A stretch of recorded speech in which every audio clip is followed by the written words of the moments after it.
बोला पुंडलिक वरदेव हरी विठ्ठल. श्री ज्ञानदेव तुकाराम. पंढरीनाथ भगवान की जय. माऊली ज्ञानेश्वर महाराज की जय. जगद्गुरु तुकाराम महाराज की जय.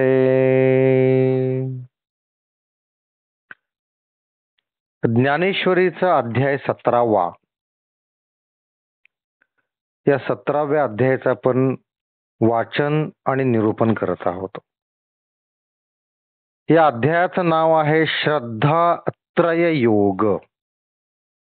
त्रय म्हणजे तीन प्रकारच्या श्रद्धा या अध्यायामध्ये सांगितलेल्या आहेत. या अध्यायाची सुरुवात करताना ज्ञानेश्वर माऊली आपले जे गुरु आहेत निवृत्तीनाथ यांची स्तुती करतात. त्यांची स्तुती करताना ते त्यांचे वर्णन गणपती बरोबर करतात, त्यांची तुलना गणपती बरोबर करतात आणि श्री शंकर यांच्यापेक्षाही माझे गुरु श्रेष्ठ आहेत असं म्हणतात. त्यानंतर पहिल्याच श्लोकामध्ये अर्जुनास उपदेश करताना भगवान श्रीकृष्ण असं म्हणतात की श्रद्धेचे प्रकार 3 आहेत. 3 प्रकार कोणते? तर पहिले म्हणजे सात्विक श्रद्धा, दुसरी म्हणजे रजोगुणी राजस श्रद्धा, तिसरी म्हणजे तमोगुणी म्हणजे तमाने युक्त असणारी अशी श्रद्धा.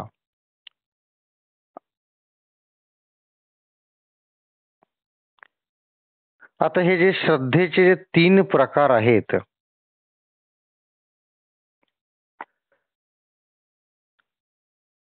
अर्जुन भगवंतास प्रश्न विचारतो की एखाद्याने जर समजा शास्त्रात सांगितल्याप्रमाणे दान धर्म केला, यज्ञ हवन केलं, भगवंताची पूजा अर्चा केली, आराधना केली, पण त्यानं शास्त्रांचं वाचन नाही केलं, पण त्याने शास्त्राप्रमाणे जो व्यक्ती जो शास्त्र जाणतो त्याच्यावर श्रद्धा ठेवून त्यानं हे सगळं केलं तर त्याला सत्व रज किंवा तम यापैकी कोणती गती प्राप्त होते असं अर्जुन भगवंतास विचारत आहेत, भगवान श्रीकृष्णास विचारत आहे. आता याचं उत्तर देताना भगवान श्रीकृष्ण म्हणतात की हे 3 प्रकारची श्रद्धा आहे. 3 प्रकारची श्रद्धा ते आपण सांगितलं. आता ही जी श्रद्धा आहे ती कशी मिळते, कशी येते? श्रद्धा ही पाण्यासारखी आहे. पाणी जसं रंगहीन असतं आणि त्यात जो रंग टाकावा तसं पाणी बनतं, तशीच श्रद्धा ही गुणांनी युक्त नाहीये, पण शरीर मात्र 3 गुणांनी बनतं. कारण शरीर हे अनादि मायेच्या शक्तीने तयार झालेलं आहे, त्यामुळे त्रिगुणांनी युक्त असं शरीर आहे. त्या 3 गुणामधला जो गुण जास्त बलवान त्या पद्धतीनं श्रद्धा बनते. म्हणजे 3 गुण कोणते?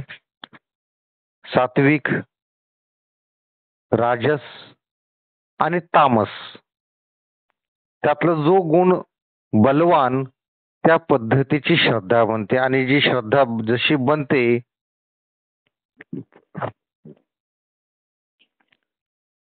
की मग तसंच जीवाची वृत्ती तयार होते. जशी जीवाची वृत्ती तसं मन म्हणजे वासना धारण होतो आणि ज्याप्रमाणे मन सांगेल त्याप्रमाणे क्रिया घडतात, म्हणजेच कर्म घडतात आणि ज्याप्रमाणे कर्म होतात त्याचप्रमाणे जो पुढचा जन्म होतो तो कर्माप्रमाणेच देह धारण केला देह मिळतो. म्हणजे कोणत्या योनीत जायचं आहे हे कर्म तुमचं ठरवतं. जे या जन्मी तुम्ही कर्म करणार आहात त्या कर्माप्रमाणे तुम्हाला पुढच्या योनीमध्ये हा जन्म संपल्यानंतर पुढच्या जन्मामध्ये तुम्ही कोणत्या योनीत जाणार आहात ते या जन्मी केलेल्या तुमच्या कर्मामुळे ठरणार आहे. तुम्ही सात्विक कर्म केलं तर चांगल्या योनीत जाणार आहात. तुम्ही राजस कर्म केलं तर त्याप्रमाणे तुम्हाला योनी मिळेल. आणि जर तुम्ही तामस जर तुम्ही कर्म केलं तर तुम्हाला त्याप्रमाणे तुम्हाला फळ मिळणार आहे.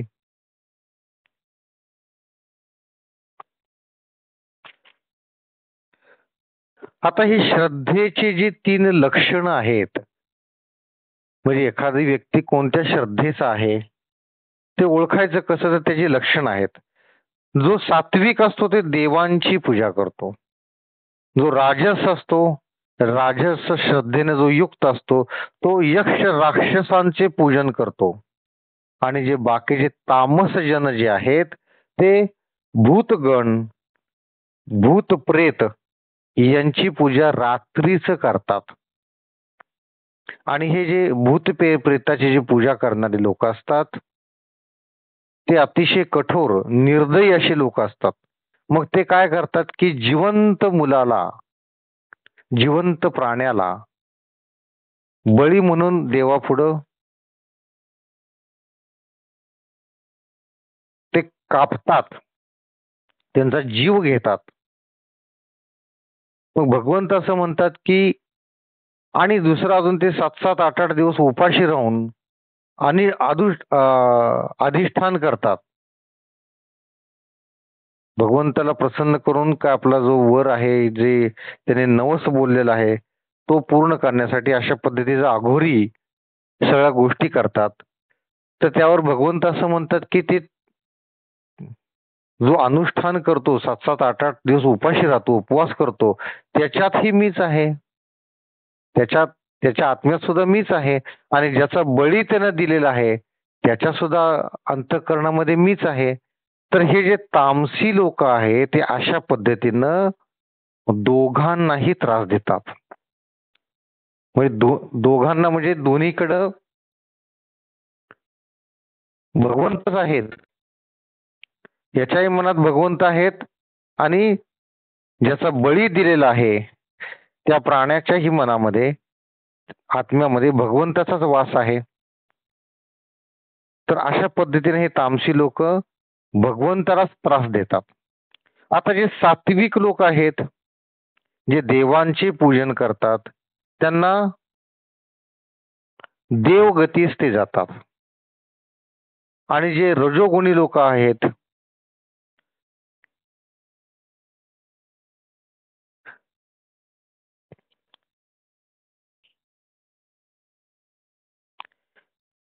जे राक्षस आणि पिशाचांना भजतात, आणि जे तमोगुणी लोक आहेत ते भूत आणि प्रेतांची पूजा करतात.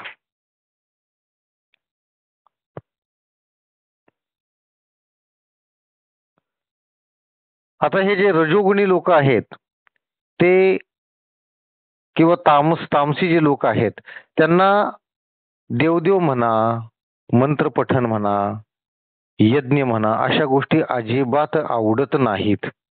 त्याचं नाव जरी काढलं तरी ते त्यांना त्रास होतो, नको म्हणतात हे.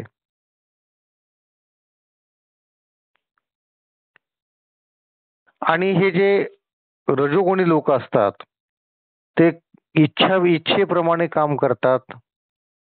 अतिशय कर्मठ हे लोक असतात, म्हणजे जास्त काम करणारे लोक असतात. आणि ते मोहरूपी अरण्यात सैरावैरा धावतात. कामाच्या अधीन होऊन त्यांच्या अनुरोधाने आचरण करतात. क्रोधाच्या अधीन होऊन ज्याचा वध करण्यास लागेल त्याचा वध करतात, किंबहुना दुःखाच्या दगडात पुरतात.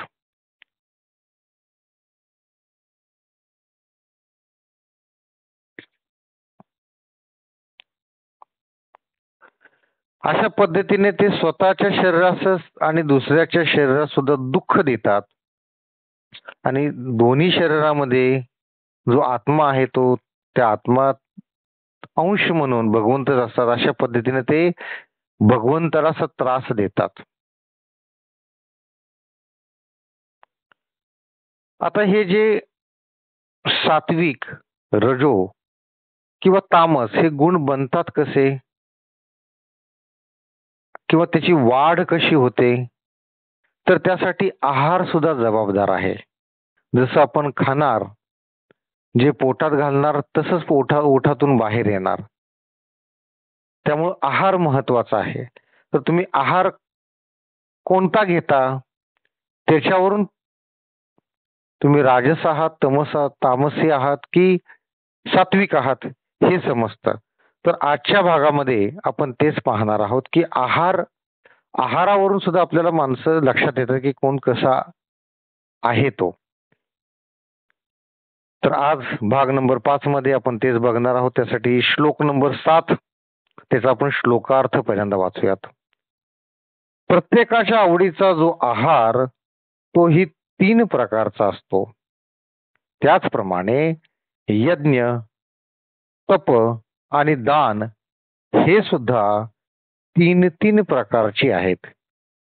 त्यांचे भेद तुला सांगतो ते ऐक. बघा, भगवंत अर्जुनास उपदेश करताना किती विस्तृतपणे सांगत आहेत. आता हे भेद सांगतायत, या भेदावरून आपल्याला लक्षात येईल की कोणता आहार घेणारा माणूस हा कोणत्या प्रकारचा आहे, तामस आहे, राजस आहे की सात्विक आहे हे समजेल. पण याच्यावरून आपल्याला हेही लक्षात येईल की आपण कोणतं अन्न खाल्लं पाहिजे आणि कोणतं अन्न टाळलं पाहिजे हे सुद्धा यात येणार आहे. तर त्यासाठी आपण काही ओळ वाचूयात.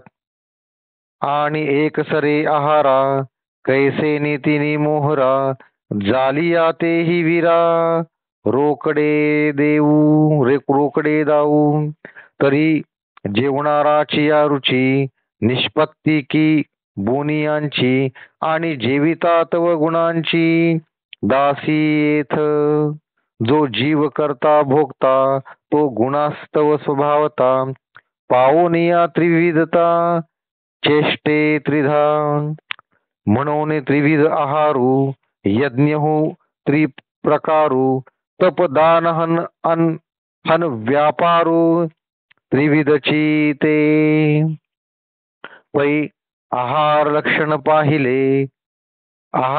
पहिले सांगो जे म्हणितले ते ऐक गा भले रूप करू. अर्जुना, सरसकट अन्नाचे 3 प्रकार कसे झाले ते स्पष्ट करतो. हे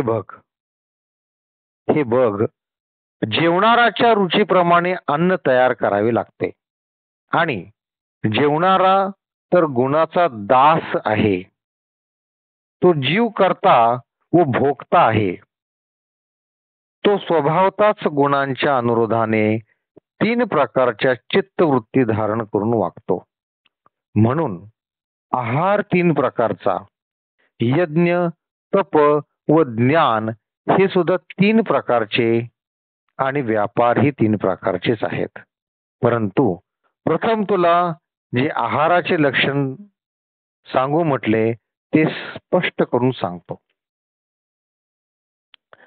या श्लोकाचा अर्थ जो आहे त्यात हे सांगितलंय भगवंतांनी की आहार 3 प्रकारचा आहे, त्याचप्रमाणे यज्ञ, तप आणि ज्ञान सुद्धा 3 प्रकारचे आहेत. आता श्लोक नंबर 8 त्याचा श्लोकार्थ. आयुष्य, उत्साह, बल, आरोग्य, सुख व प्रीती यांना वाढवणारे आणि सरमरीत, स्निग्ध, पौष्टिक व मनाला आनंद देणारे असे आहार सात्विकांना प्रिय असतात. सात्विकांना कोणते आहार प्रिय असतात ते इथं सांगितलेलं आहे. आता हे बघा, हे आहारांचे जे प्रकार आहेत यात असं काही उल्लेख नाहीये की व्हेज खावं, नॉनव्हेज खाऊ नये वगैरे, असं काही भेद नाहीये. पण याच्या वर्णनावरून हे लक्षात येतं की यात व्हेजचाच सगळा उल्लेख केलेला आहे. बाकीच्या गोष्टींचा यात उल्लेख सुद्धा नाहीये. याचा अर्थ हाच आहे की मनुष्य हा शाकाहारी आहे आणि शाकाहाराचंच सेवन करावं. तर आपण काही ओव्या वाचूयात आणि मग लक्षात येईल. तरी सत्वगुणाकडे जे दैवे भोगता पडे, ते मधुरी रसी वाढे मेछू तया. आगेची द्रव्ये सुरसे, जे अंगेची पदार्थ गोडसे. आगेची स्नेहे बहुवसे, सुपक्वे जिये. आकारे नव्हती डगळे, स्पर्शे अति मवाळे. जिभे लागे स्नेहाळे, स्वादे जिये. रसे गाढीवरी ढिली, द्रव भावी आथिली. ठाये ठावो सांडिली, अग्नी तापे. आगे साने परिणाम थोर, जैसे गुरुमुखीचे अक्षर. तैसा अल्पी जिही अपार, तृप्ती राहे. आणि मुखी जैसे गोडे, तैसेचेही ते अंतुलेकडे. तिये अन्नी प्रीती वाढे, सात्विकासी. तर जेव्हा दैवयोगाने जीव सत्वगुणाचा बनलेला असतो, तेव्हा मधुर अन्न खाण्याविषयी त्याला विशेष आवड असते. म्हणजे पहिल्याच वाक्यात हे सांगितलेलं की जे सात्विक लोक असतात त्यांना मधुर अन्न म्हणजे गोड अन्न आवडतं. जे पदार्थ स्वतः उत्तम रसाने युक्त, जे स्वतः गोड, जे स्वतः अतिस्निग्ध व पक्व झालेले असतात,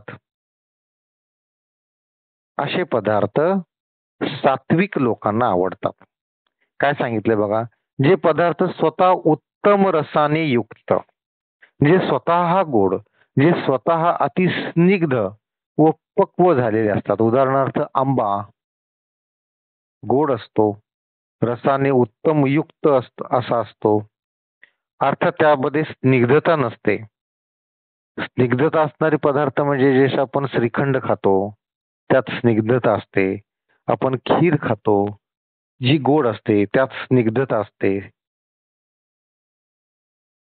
दही साखर टाकून आपण खातो त्यात स्निग्धता असते.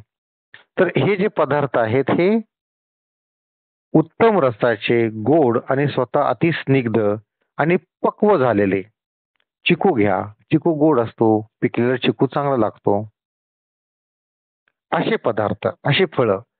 आता काय सांगितलं बघा की जे आकाराने मोठे नसतात, हातास मऊ लागतात, जिभेवर ठेवले असतात लवकर विरघळतात व स्वादिष्ट असतात, जे रसाने भरलेले असून वरून मऊ असतात आणि पाणीदार असून विस्ताराच्या आचेने जागोजागी काळे झालेले असतात.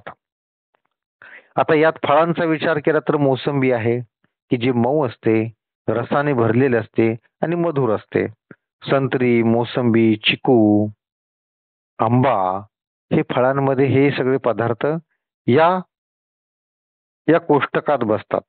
तसंच स्निग्ध आणि मधुर म्हणलं तर प्रत्येक प्रकारची खीर असते. आपण गव्हाची खीर करतो, तांदळाची करतो, रव्याची करतो, अनेक प्रकारची आपण खीर करतो. शेवयांची खीर करतात, अतिशय उत्तम लागते ते.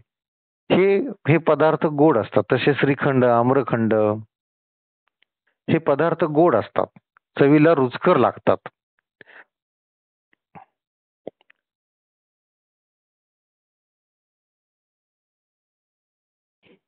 आणि शिजलेले पदार्थ म्हणजे जर विचार केला अशा पद्धतीचे तर ते काय येईल, शिरा गोड असतो, मऊ असतो, स्निग्ध असतो.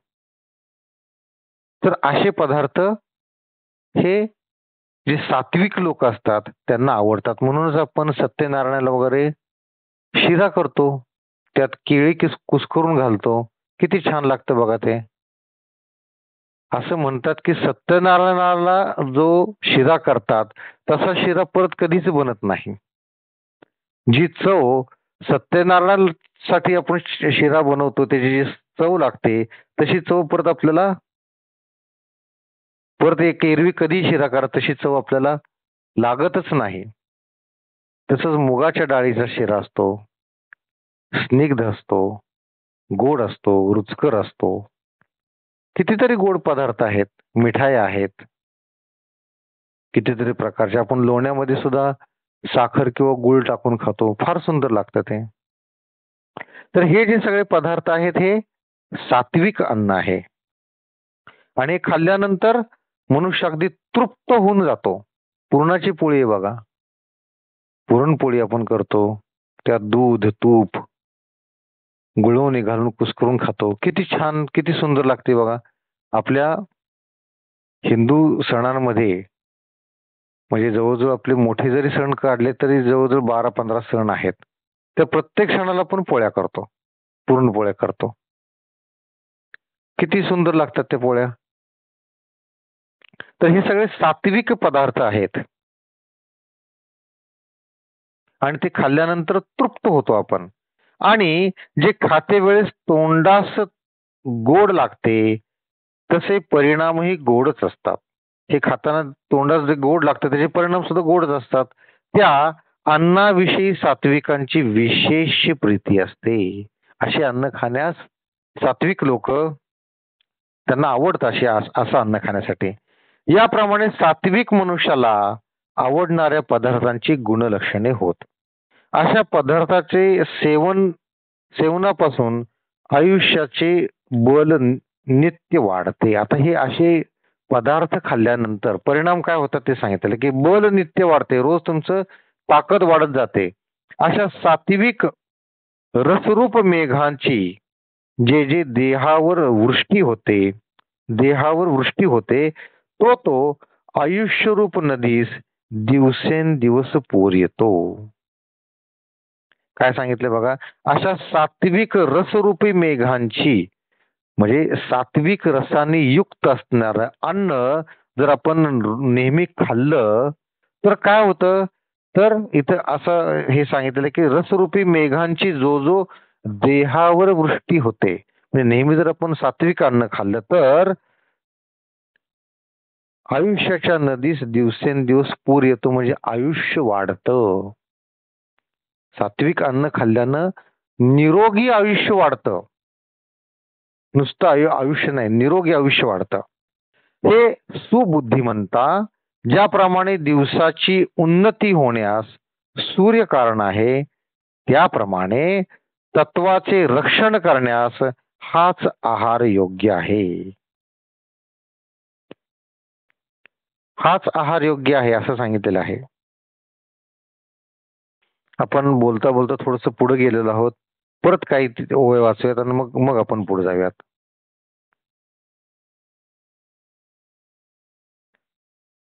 तरी सत्वगुणाकडे जय देवे भोगता पडे ते मधुरी रसी वाढे मेचूतया आगेची द्रव्ये सुरसे जे अंगेची पदार्थ गोडसे अंगेची स्नेह बहुवसे सुपक्वे जिये आकारे नव्हती डगळे स्पर्शे अति मवाळे जिभे लागी स्नेहाळे स्वादे जिये रसे गाढीवरी ढिली द्रव भावी अथिली ठाये ठावो सांडिली अग्नी तापे आगे स्थाने परिणाम थोर जैसे गुरुमुखीचे अक्षर तैसा अल्पी जिही अपार तृप्ती राहे आणि मुखी जैसी गोडे तैसीचीही ते अंतुलेकडे तिये अन्नी प्रीती वाढे सात्विकांसी एव गुणलक्षण सात्विक भोज्य जाण आयुष्याचे त्राण नीच नवे हे येणे सात्विक रसे जव देही मोहे विरसे वरिषे तव आयुष्य नदी उससे देहाची देहा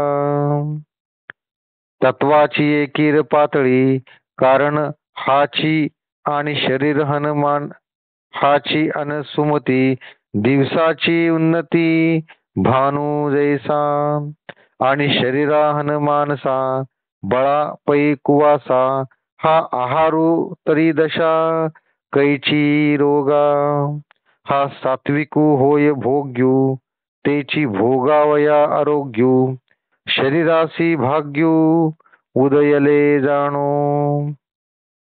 आणि सुखाचे घेणे देणे, निके उवया येणे, हे असो वाढे साधणे आनंदेसी. ऐसा सात्विकू आहारू, परिणमला थोरू, करी हा उपकारू, सभायासी. आता राजसासी प्रीती, जिही रसी अथी, करू तयाही व्यक्ती, प्रसंगेगा. तर असा सात्विक आहार खाल्ल्यानंतर माणसाच्या शरीरातील बळ हे नित्य वाढते, म्हणजे बळ वाढत जातं आणि त्याचं आयुष्य सुद्धा वाढतं. पुढे काय म्हणलं बघा, हे सुबुद्धिमंता, ज्याप्रमाणे दिवसाची उन्नती होण्यास सूर्य कारण आहे, त्याप्रमाणे तत्वाचे रक्षण करण्यास हाच आहार योग्य आहे. हाच आहार म्हणजे सात्विक आहारच योग्य आहे. कशासाठी? तत्वाचे रक्षण करण्यासाठी. आणि शरीर व मन यांचे बलाची वृद्धी याच आहारापासून होते. शरीरच नुसतं नाही, शरीरच बलवान होतं असं नाही, मन सुद्धा बलवान होतं. मन बलवान होतं म्हणजे छोट्या छोट्या संकटानं आपण घाबरून जात नाही, डळमळत नाही. हे सर्व आहारानं होतं. म्हणजे आहार सुद्धा चांगला हवा, सात्विक आहार असावा. म्हणजे तन आणि मन दोन्हीही स्ट्रॉंग राहतं, बलवान राहतं. मग त्या ठिकाणी रोगाचा शिरकाव कुठून होणार? जर मन आणि शरीर दोन्ही जर ताकदवान असेल तर तिथं रोग कुठून येणार आहे? हल्ली बघा मनाचे रोग फार वाढलेले आहेत. म्हणून मानसोपचार तज्ञांची बऱ्याच लोकांना गरज भासू लागलेली आहे. काय रोग आहेत बघा हल्ली, की मनस्ताप फार होतो, चिडचिड होते, रागाराग होतो. हा मनाचा आजार आहे. दुसरा आजार काय होतो, की फ्रस्ट्रेट होतो मनुष्य, नाराज होतो, उत्साह राहत नाही. काही करायचं म्हणलं तरी नको, बघू उद्या, उत्साह राहत नाही. हा सुद्धा मनाचाच आजार आहे. तिसरा म्हणजे आजार नैराश्य येतं. सगळं घर भरलेलं आहे, पैसा आहे, अडका आहे, घरात धनधान्य आहे, नोकर चाकर आहेत, दिमतीला गाड्या आहेत, ते चालवायला ड्रायव्हर आहेत, सगळं आहे, तरीही नैराश्यानं घेरलेलं असतं अशा लोकांना. आता हे कशामुळे होतं? याला बरीच कारणं आहेत, पण त्यातलं एक कारण हे सुद्धा आहे, ते म्हणजे आहार. सात्विक आहार नसेल तर मनाचे आणि तनाचे दोन्ही रोग येतात.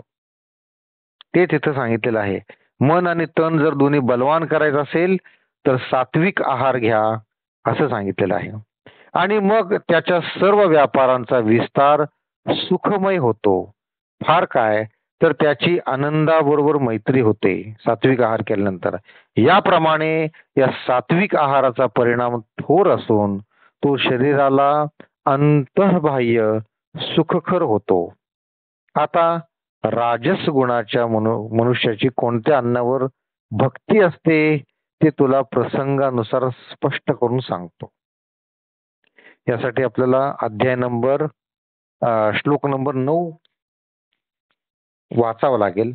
त्याचा श्लोकार्थ वाचूयात. या श्लोक नंबर 9 मध्ये राजस अन्न किंवा राजस श्रद्धा असणारे जे लोक आहेत ते कोणतं अन्न खातात आणि त्याचे परिणाम काय होतात हे सांगितलेलं आहे.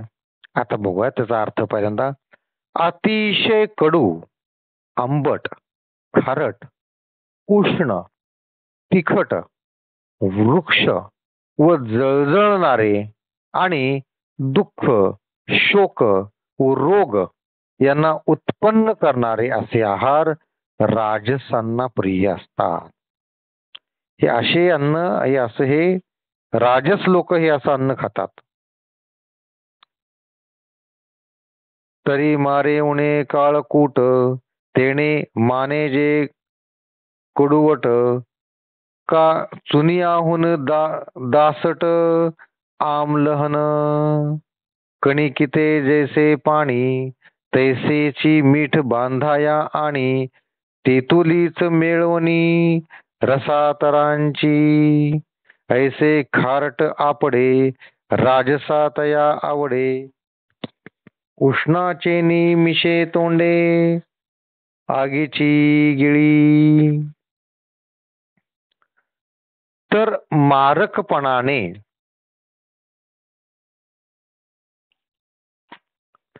मारकपणाने मात्र उणे, बाकी काळकुटाच्या बरोबरीचे कडू किंवा चुन्याहूनही दाहक असून जे आंबट असते. कणिक भिजवण्यास जितके पाणी लागते तितकेच मीठ आणि अवांतरही खारट जिन्नस त्यात मिसळणे. याप्रमाणे अतिशय खारट पदार्थ राजस गुणाच्या मनुष्यास आवडतात आणि तो उन इतके खातो की केवळ तोंडाने अग्नीच गिळतो की काय असं वाटावं. आता हे राजस जे लोक आहेत, राजस श्रद्धेने जे युक्त असणारे जे लोक आहेत, ते कसलं अन्न खातात बघा.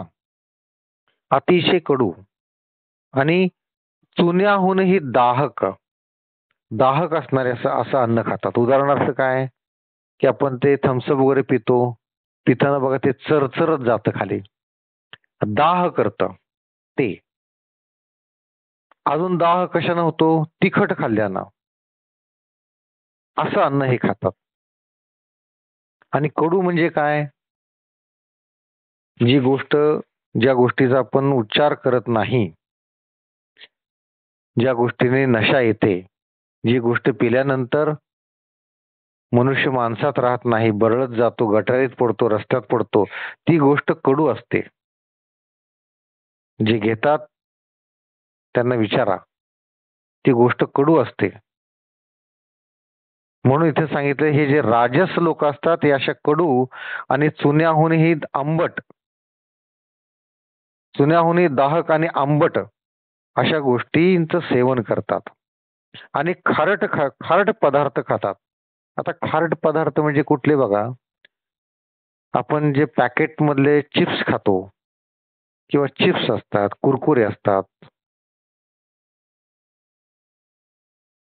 फरसाण असतो, हे बघा प्रमाणापेक्षा जास्त खारट असतात. हे कारण ते चव लागली पाहिजे, त्याला अजून चाट मसाला लावलेला असतो. हे पदार्थ खायला फार चांगले लागतात, चटपटीत, खारट असल्यामुळे, पण ते खारट असतात. आणि हे पदार्थ कोण खातं, राजस लोक जास्त खातात.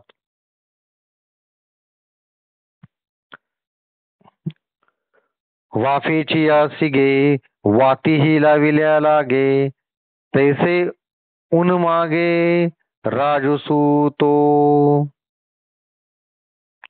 वावदळ पाडूने ठाये साबळू डाहरला आहे, तैसे तीख तो खाये जे घाये विणरूपे, आणि राखेहून कोरडे आत बाहेरी एके पाडे, जो जिव्हादंशू आवडे बहुतया, परस्परे दाता आदळू होय खाता, तो गा मुखी घेता तो लागे.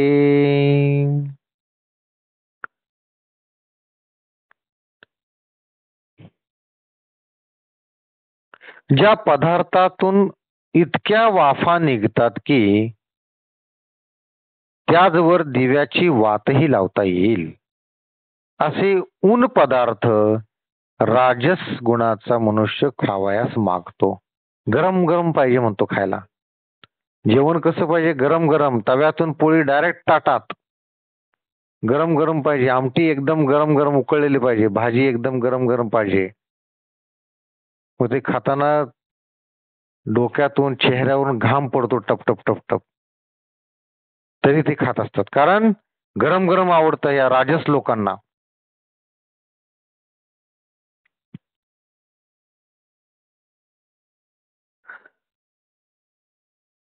वावटळीला मागे सारून पहारीच्या टोकाप्रमाणे प्रहार करणारे तिखट पदार्थ तो खातो. अतिशय तिखट खातात हे लोक, की ज्या योगाने जखम न पडता शस्त्राप्रमाणे वेदना होतात. एकदम तिखट खातात. आता हे तिखट खाल्ल्यानं काय होतं माहितीये का? तिखट खाल्ल्यानं तोंडाला आतून तोंडातली त्वचा लाल होते, त्याचा दाह होतो. फक्त तोंडातली नाही, आता तोंडात जीभ आहे की जी स्वादाचं ग्रहण करते, स्वाद कुठलाय ते ओळखते. म्हणून ते तिखट आपल्याला लागल्यानंतर त्याचा परिणाम म्हणून घाम वगैरे येतो. पण जिभेच्या खालचे सगळे जे अवयव आहेत त्यांना चव कळत नाही, पण परिणाम मात्र दाखवतात. म्हणजे काय, की असे तिखट आणि गरम पदार्थ जर खाल्ले तर जिभेच्या आसपास किंवा तोंडाच्या आतून लाल चट्टे जर उमटतात, जिभेला दाह होतो, त्वचा हुळहुळते. तसेच जी अन्ननलिका आहे त्यांना सुद्धा आतल्या बाजूने चट्टे येतात. त्याला अल्सर असं म्हणतात. तसेच हेच अन्न खाली सरकलं की पित्त तयार करतं, अतिशय पित्त तयार करतं. त्यामुळे तिखट खाल्लं की पित्त तयार होतं. ते पित्त जाणार कुठून? मोठ्या आतड्यातून. मोठ्या आतड्यातून गुदद्वारामार्गे निघून जातं आणि ज्यावेळेस गुदद्वारामार्गे निघून जातं त्यावेळेस ते पित्त जे जळजळीत असतं ते तिथं बरोबर जळजळ करतं. संडासला झाली, टॉयलेटला झाली की जळजळ करतं एकदम, आणि त्यातूनच मूळव्याध सारखे आजार होतात, भगंदर सारखे आजार होतात. म्हणून इथं काय सांगितलेलं आहे की असे जर पदार्थ खाल्ले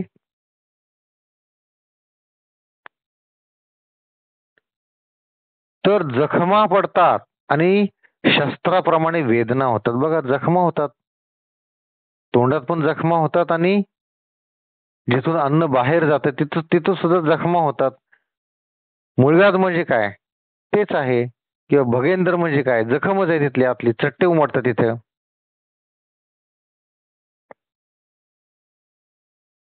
आणि राखेहून वृक्ष आणि अंतर्बाह्य कोरडे असलेले असे तोंडी लावणे त्याला फार आवडते. राखेपेक्षा कोरडे, चटण्या वगैरे खायला आवडतात अशा लोकांना. अजून काय आवडतं? अंतर्बाह्य कोरडे असलेले, चटण्या कोरड्या असतात, वृक्ष असतात, त्यात मीठ जास्त असतं, तिखट जास्त असतं, ते त्यांना खायला आवडतं. अजून काय बघा, जो पदार्थ खाते वेळेस दाताशी दात घासावे लागतात असे कठीण पदार्थ खाते वेळेस त्यांना आनंद होतो. कठीण पदार्थ की ज्यांना जास्त चावावं लागतं असे पदार्थ यांना खायला आवडतात. आधीच द्रव्ये चुरमुरी, वरी परवडी जती मोहरी, जे घेता होती धुवारी, नाक तोंडा हे असो उगे आगीते, म्हणे तैसे राईते. पाढिये प्राणापते राजसासी गा.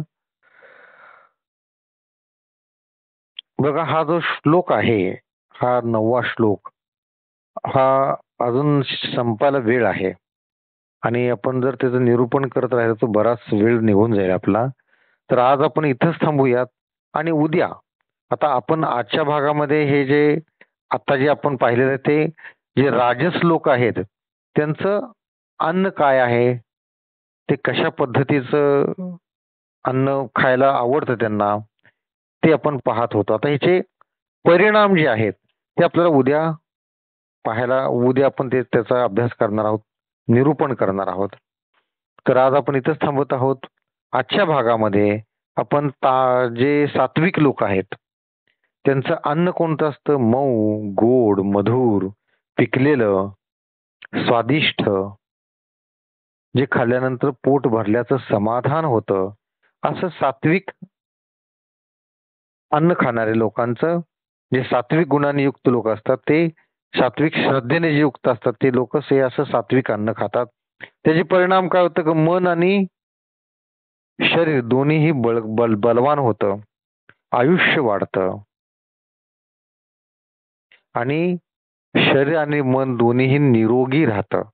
हे आपण सात्विक अन्नाच्या बाबतीत बघितलं. आणि तामस अन्न म्हणजे काय? अतिशय कडू, आंबट, खारट, उष्ण, तिखट, वृक्ष, जळजळणारे असे जे अन्न आहे तेही आपण पाहिलं. सगळ्यांनी डोळे मिटायचे आहेत, हात जोडून घ्यायचे आहेत. सात्विक गुण आपल्यामध्ये कसे येतील याचा विचार करायचा आहे. ज्यांनी व्यसनमुक्तीचा संकल्प केलेला आहे त्यांनी परत मनातल्या मनात बोलायचं आहे. ज्यांना व्यसनांची बाधा आहे,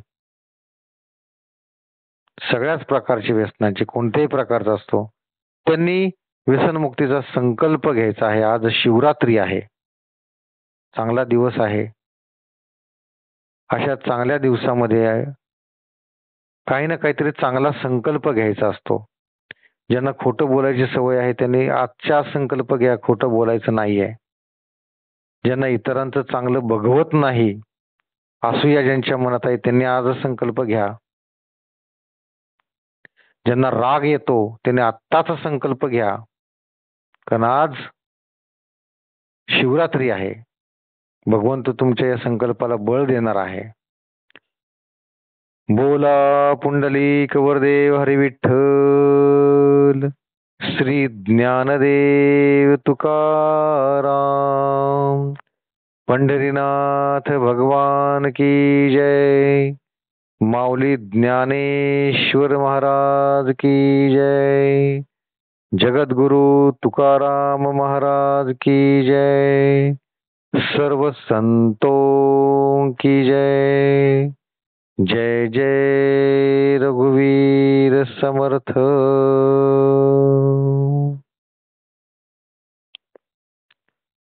रामकृष्ण हरी.